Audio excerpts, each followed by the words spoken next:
کسی کو یہی نہیں پتا کہ اب ملک جا کدھر رہا ہے، نہ کوئی قانون ہے، نہ ملک کی کوئی آئین کی کسی کو پرواہ ہے، عدالتوں کے اوپر علیحدہ پریشر ڈالا ہوا ہے، صرف اور صرف ایک چیز سامنے ہے، کس طرح ملک کی سب سے بڑی جماعت کو ختم کیا جائے۔ اور کون ختم کرنا چاہتے ہیں؟ 30 سال سے یہ حکومت کر رہے ہیں ملک کے اوپر، 30 سال سے ملک پہ حکومت کر رہے ہیں، ایک دوسرے کو جو کہتے تھے کرپٹ ہیں، چور ہیں، منی لانڈرز ہیں، دونوں کو کہتے تھے ایک دوسرے کے خلاف کیسز بنائے، کیسز ثابت بھی ہوئے، ملک سے باہر بھی بھاگ جاتے تھے، اور وہ آج اکٹھے مل کے کوششیں کر رہے ہیں کہ اسٹیبلشمنٹ کے کندھے پہ چڑھ کے کیسے ملک کی سب سے بڑی جماعت کو ختم کریں، اور اس کے اندر ہمارا ملک تیزی سے نیچے جا رہا ہے، مایوسی بڑھتی جا رہی ہے۔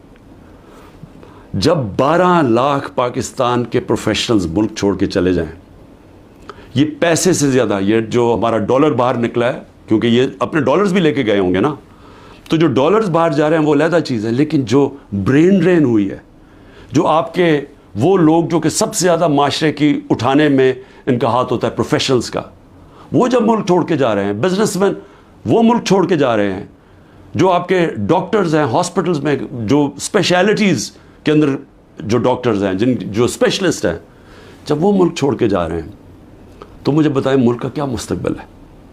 اور وہ اسی لیے ہے کہ کسی کو سمجھ ہی نہیں آ رہی ملک جا کدھر رہا ہے، کہ ایک پارٹی کو ختم کرتے کرتے سارے ملک کے ادارے تباہ کر دیے، کسی ادارے کے اوپر لوگوں کو اس وقت اعتماد نہیں ہے۔ ایف آئی او کو تو لگایا ہوا ہے کہ جی کسی نہ کسی طرح پکڑو عمران خان کو اور یہ پی ٹی آئی کی لیڈرشپ کو، کسی طرح سائفر میں پکڑ لو۔ یہ نہیں پتا کہ سائفر جتنی سائفر میں بات ہوتی ہے تو ساری انگلیاں ان کے اوپر آتی ہیں۔ یہ جو آج اقتدار میں بیٹھے ہوئے ہیں، یہ ساری انگلی ان کے اوپر اٹھتی ہے۔ اور اب تو نون لیگ کے ڈیفنس منسٹر نے بھی کہہ دیا ہے کہ جنرل باجوہ نے تو ہمیں پہلے سے بتا دیا تھا کہ میں یہ گورنمنٹ گرانے لگا ہوں۔ اس نے تو یہ کہا ہے کہ اگر کرونا نہ آتا تو یہ تو 1 سال کے اندر گورنمنٹ گر گئی تھی ہماری، اور پنجاب تو وہ پہلے گرانا چاہتے تھے، اس کے بعد کہتے تھے تم سینٹر بھی لے لو۔ یہ نہیں کہ اس نے ڈیفنس منسٹر نے یہ جو بات کی ہے، ہمیں تو یہ پتہ ہی تھا کہ یہ ہو کیا رہا ہے، سازش ہوئی ہے، میں تو کہتا جا رہا تھا، اور سازش ڈیلے ہو گئی 2 سال۔ اگر کرونا کے نہ آتے تو اس کے وہ بھی کہتا ہے کہ گورنمنٹ پہلے چلی جانی تھی۔ تو ہمیں تو یہ پتہ تھا کہ سازش ہوئی ہے، لیکن یہ بھی ایک اور سوال اب اٹھتا ہے کہ کیسے کوئی آدمی جو گریڈ 22 کا ایک آفیسر ہے، کیسے وہ کس فورم پہ فیصلہ کرتا ہے کہ کون سی حکومت رہنی چاہیے، کون سی جانی چاہیے؟ کیا بند کمرے میں اتنا بڑا فیصلہ ہونا چاہیے جس کی اتنی بڑی قیمت قوم ادا کر رہی ہے؟ آج جدھر ہم پہنچ گئے ہیں، آج پاکستان کے حالات ہیں، اندر سے لوگ باہر جا رہے ہیں اور باہر سے لوگ پاکستان کو اب کس طرح دیکھ رہے ہیں۔ تو جب اس طرح کے حالات ہوں، کیا ملک کو صرف یہی کام کرنا چاہیے کہ کسی نہ کسی طرح جو عوام کی آواز بند کی جائے؟ پہلے الیکشن اناؤنس ہوئے 14 مئی کو، پنجاب کے الیکشنز کانسٹیٹیوشن کے مطابق، سپریم کورٹ آرڈر کرتا ہے، گورنمنٹ مانتی نہیں ہے۔ اسی وقت مجھے ویسے افسوس سے کہنا پڑتا ہے کہ سپریم کورٹ کو اس وقت اپنی ریٹ قائم کرنی چاہیے تھی۔ ہمیں افسوس ہے کہ انہوں نے اس حکومت کو آئین کو توڑنے کی اجازت دے دی۔ جب آپ نے ان کو کوئی ایکشن ہی نہیں لیا تو اس کا مطلب گورنمنٹ اور تو چوڑی ہو گئی۔ اب تو کھل کے کہہ رہی ہے کہ اگر سپریم کورٹ فیصلہ بھی کرتا ہے ملٹری کورٹس پہ ہم مانیں گے نہیں، کیونکہ اب تو ان کے لیے تو پاکستان اب جو طاقتور بیٹھا ہوا ہے وہ فیصلہ کرے گا آئین کا کون سی شک ماننی ہے کون سی نہیں ماننی۔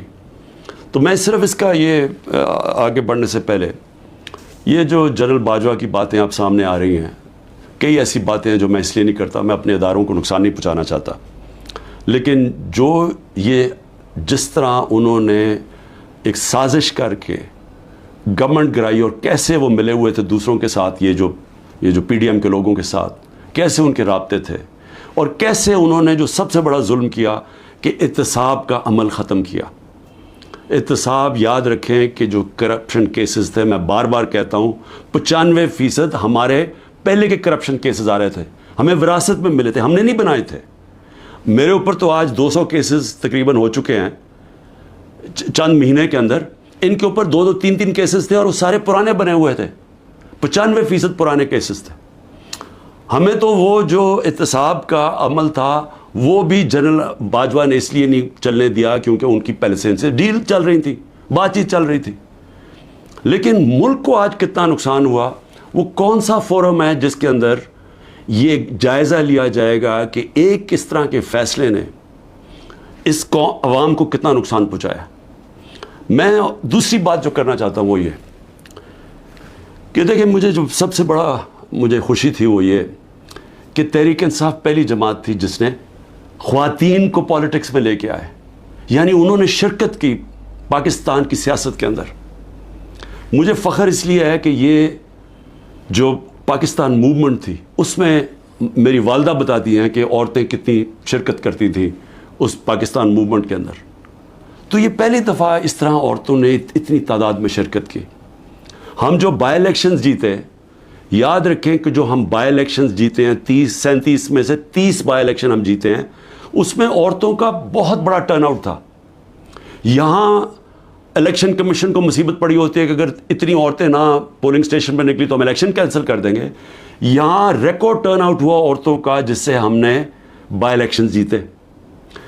لیکن جو اس حکومت نے کیا ہے عورتوں کے ساتھ جو کیا ہے، پہلے تو یہ چھوڑے نا کہ ہمارا دین کیا کہتا ہے کہ کیسے کیا رویہ ہمارا ہونا چاہیے اسلام میں عورتوں کے ساتھ. اس کے بعد ہمارا جو کلچر ہے، میں بار بار لوگوں کو بتاتا ہوں کہ میں جب پہلی دفعہ باہر گیا پاکستان سے تو میں حیران ہو گیا. اس طرح کی عورتوں کی عزت باہر نہیں ہے، مغربی معاشرے میں نہیں ہے جو کہ ہمارے معاشروں میں ہے. اور جس طرح عورتوں کو سڑکوں پہ گھسیٹا، جس طرح ان کو جیلوں میں ڈالا، جس طرح ابھی تک جس طرح عورتوں کو جیلوں میں رکھا ہوا ہے. اور میں یعنی حیران ہوں کہ کیا ڈاکٹر یاسمین کسی جلانے گھرانے یہ بلڈنگ جلانے میں تھی ملوث؟ کیا عالیہ حمزہ تھی؟ کیا طیبہ تھی؟ کیا صنم تھی؟ کیا ختیجہ؟ انہوں نے کوئی بلڈنگ جلائی ہے؟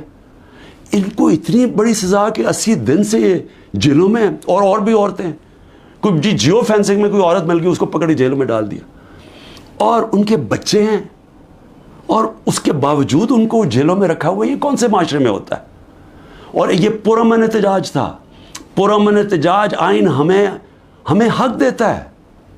یہ پاکستان کا قانون نہیں توڑا تھا کسی نے. جو لوگوں نے جا کے کور کمانڈر ہاؤس جلایا تھا اس کے اوپر پوری تفتیش ہونی چاہیے اور سزا ملنی چاہیے. لیکن ان کو بھی تفتیش کریں. وہاں کوئی سی سی ٹی وی کیمرہ لگے تھے، سیف سٹی کے کیمراز تھے، پتہ تو چلے کہ کیا ہوا ہے. ہمیں پتہ ہے کہ عسکری ٹاورز کس نے جلائے ہیں، ہمارے پاس ایویڈنس ہے. ریڈیو پاکستان کی ایویڈنس مل رہی ہے کہ پشاور کس نے جلایا. تو ایک ون سائیڈڈ ویو دے کے تو ساروں کو یہ اوپر ایکشن لے لیا جس میں عورتیں جیلوں میں ڈال دیے. اور عورتوں کا، ان کے جو باہر عورتیں ان سے کیا ہو رہی ہیں وہ چھپی ہوئی ہیں. ہماری جو تنظیم کی عورتیں تھیں ان کے گھروں کے اوپر اٹیکس، کئیوں کے خامد کو پکڑ کے لے گئے، کئیوں کی بزنسز بند کر دی، جو خامدوں کی ہسبینڈز کی بزنس بند کر دی. یعنی وہ اتنی مشکلوں میں ان کو ڈال دیا. اور کئی تو چھوڑ کے چلے گئے پالیٹکس. انہوں نے کہا جی ہم نہیں کر سکتے. یہ کون کر سکتا ہے یہ مجھے بتائیں. جن عورتوں کے بچے ہوں، جن عورتوں کے خامد ہوں، بھائی ہوں، باپ ہوں، وہ جب دیکھیں گے کہ یہ ہو رہا ہے عورتوں کے ساتھ، کون اجازت دے گا اپنی عورتوں کو پالیٹکس میں آنے کے لیے؟ اور اس سے بڑا ظلم کیا ہو سکتا ہے کہ 50% آپ کی آبادی آپ ان کو پالیٹکس سے باہر نکال دیں، جبکہ وہ شرکت کرنا شروع کر دی تھی. ایک سیاسی شعور پیدا ہو گیا تھا جس میں عورتیں کیا، بچے، نوجوان، بوڑھے. لیکن جو عورتوں کی شرکت تھی، مجھے ایسے لگتا ہے کہ یہ پلان کے تحت، یہ پلان کر کے عورتوں کو سیاست سے باہر کیا جا رہا ہے. جس طرح انہوں نے اوورسیز پاکستانیز کی ووٹنگ کینسل کروائی، ہم نے جو ان کو ووٹنگ رائٹس دلوائے تھے، ہم نے ان کے پوری سسٹم کے کیسے انہوں نے شرکت کرنی ہے پاکستان کی الیکشن ڈے کے اوپر، پاکستان کے الیکشنز میں ووٹ ڈال کے، وہ انہوں نے ختم کروایا اوورسیز پاکستانیز کو جن کے پیسے پہ ملک چلتا ہے. وہ اوورسیز پاکستانی اگر وہ اپنی ریمیٹنسز روک دیں، آدھا بھی پیسہ کام کر پاکستان بینکرپٹ بالکل ہی بیٹھ جائے گا. ان کی انہوں نے بند کروا دی کیونکہ وہ اوورسیز پاکستانی زیادہ تر تحریک انصاف کے تھے، ان کی ووٹنگ رائٹس ختم کروا دی. اور اب آ کے عورتیں جو انہوں نے نظر آیا ان کو کہ عورتیں نکل رہی ہیں الیکشن میں، ووٹس ڈال رہی ہیں، جو بائی الیکشنز تحریک انصاف جیتی اس میں عورتوں کا بہت بڑا ہاتھ تھا. انہوں نے اب ان عورتوں کے اوپر یہ جان کے سختی اور ظلم کر رہے ہیں تاکہ وہ بھی پالیٹکس سے باہر ہو جائیں. اور میں پھر سے کہتا ہوں، اس سے بڑا معاشرے پہ کیا ظلم کر سکتے ہیں آپ کہ صرف اور صرف یہ چوروں کا ٹولہ اوپر ملوث کرنے کے لیے یہ سارے حربے استعمال کیے جا رہے ہیں, یہ ظلم کیا جا رہا ہے اس ملک کے ساتھ. اور میں کیونکہ عاشورہ بھی ختم ہوا ہے, میں صرف اپنی قوم سے ایک بات کہنا چاہتا ہوں. دیکھیں, ہم نے حضرت امام حسین کی شہادت سے کیا سیکھا ہے؟ ہم نے سب سے پہلے یہ چیز سیکھی کہ جو لا الہ الا اللہ, جس کا اللہ جس کو ایمان دے دیتا ہے, اور جس کو علامہ اقبال کہتے ہیں عشق. اور میں نے ایک علامہ اقبال کا فارسی میں نے ٹویٹ بھی کیا ہے, اور میں نے اس کو اپنی انسٹاگرام اور سارے فورمز پہ کہا ہے کہ وہ فارسی کا ہے لیکن اس میں انگریزی میں بھی اور اردو میں بھی پورا اس کا ترجمہ ہے. تو علامہ اقبال ان کی شہادت کو کیسے دیکھتے ہیں؟ اتنی خوبصورتی سے انہوں نے بتایا ہوا ہے کہ لا الہ الا اللہ کا مطلب آزادی, اور آزادی خوف سے بھی, آزادی اپنی میں سے بھی, اور وہ آتی ہے عشق اللہ سے عشق کرنے سے. اور وہ ہے جب لا الہ الا اللہ, جب آپ اپنے ذہن میں دعویٰ کر دیتے ہیں, پھر آپ کسی کے سامنے نہیں جھکتے. تو جب پتہ تھا کہ وہ پوری کی پوری فوج سامنے کھڑی ہے, پیچھے نہیں ہٹے, جھکے نہیں. اور جو ان کی شہادت تھی, جس طرح علامہ اقبال کہتے ہیں کہ صدیوں تک مسلمان جب کھڑا ہوتا تھا ظلم کے خلاف, غلامی کے خلاف, تو وہ لا الہ الا اللہ اور امام حسین, حضرت امام حسین کی جو شہادت تھی وہ ہمیشہ یاد رکھتا تھا. وہ جو پتہ ہوتے ہوئے ایک انسان کو کہ ہم جیت نہیں سکتے, یعنی کوئی میری موت ہے, میں یہ جو اب کھڑا ہوں اسٹینڈ کے اوپر تو میں زندہ نہیں رہوں گا, اس کے باوجود وہ عشق کتنا ہوتا ہے اوپر والے کے ساتھ کہ وہ کہتا ہے کہ میں یہ کوئی نہ سمجھے کہ میں خوف کے بت کی وجہ سے کسی کے سامنے جھک گیا ہوں. اور یہ ہوتا ہے کہ جو انہوں نے بیج بو دیے کہ ہمیشہ مسلمان دنیا میں ظلم کے سامنے جب لوگ کھڑے ہوتے ہیں تو ان کو یاد آتا ہے وہ اس قربانی کا.